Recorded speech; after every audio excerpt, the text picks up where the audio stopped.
મિત્રો તમામ ખેડૂત જે ખાતેદારો છે એમના માટે બહુ મહત્વની યોજના આવી છે, ખેડૂત ખાતેદાર અકસ્માત વીમા યોજના।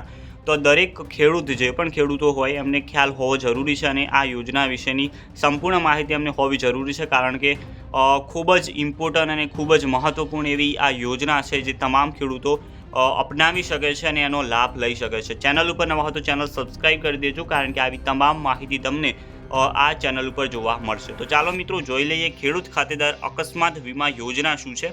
તો ખેડૂત ખાતેદાર અકસ્માત વીમા યોજના અકસ્માતે મરણ પામેલા ખેડૂત ખાતેદારને રૂપિયા 6 લાખની સહાય મિત્રો પૂરી પાડવામાં આવે છે।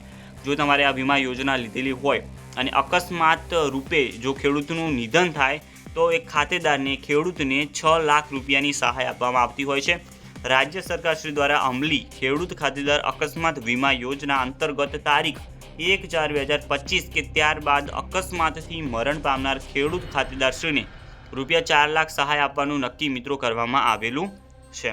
એમાં પણ અલગ અલગ છે સહાયની વિગતો તમે જોઈ શકો છો। અહીંયા રાજ્ય સરકાર 4 લાખ સુધીની સહાય આપે છે જે વીમો લીધેલો જો તમારે હોય તો, અને જિલ્લા પંચાયત વડે 2 લાખ રૂપિયા સુધીની સહાય આપવામાં આવતી હોય છે અને કુલ સહાય આમ કરીને 6 લાખ રૂપિયાની થાય છે। ખેડૂત ખાતેદાર જો તમારે વીમા યોજના જો અમલીકૃત તમે કરી હોય જો એ લીધી હોય તો 6 લાખ સુધીની તમને સહાય મળી શકે છે। અમલીકૃત અંગેની પણ સૂચના છે કે ગ્રામ સેવક દ્વારા તમારે આ જે છે એના ફોર્મ ભરાવાના રહેશે।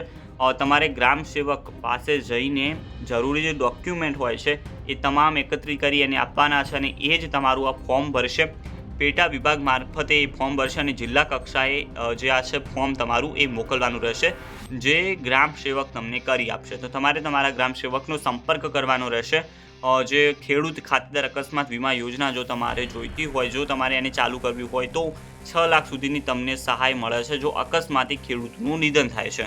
તો બહુ ઇમ્પોર્ટન્ટ એવી માહિતી છે, તેથી તમારા તમામ જે ખેડૂતોના ગ્રુપો હોય એમાં આ વિડીયો મોકલી તમે શકો છો, તમામને માહિતગાર કરી શકો છો અને આ યોજના વડે તમે પણ સુરક્ષિત તમારું ભવિષ્ય કરી શકો છો। આવા જ વિડીયો માટે ચેનલ સબસ્ક્રાઈબ કરી દેજો, વિડીયો લાઇક કરી દેજો। મળીશું નવા વિડીયોમાં, ત્યાં સુધી ગુડ બાય।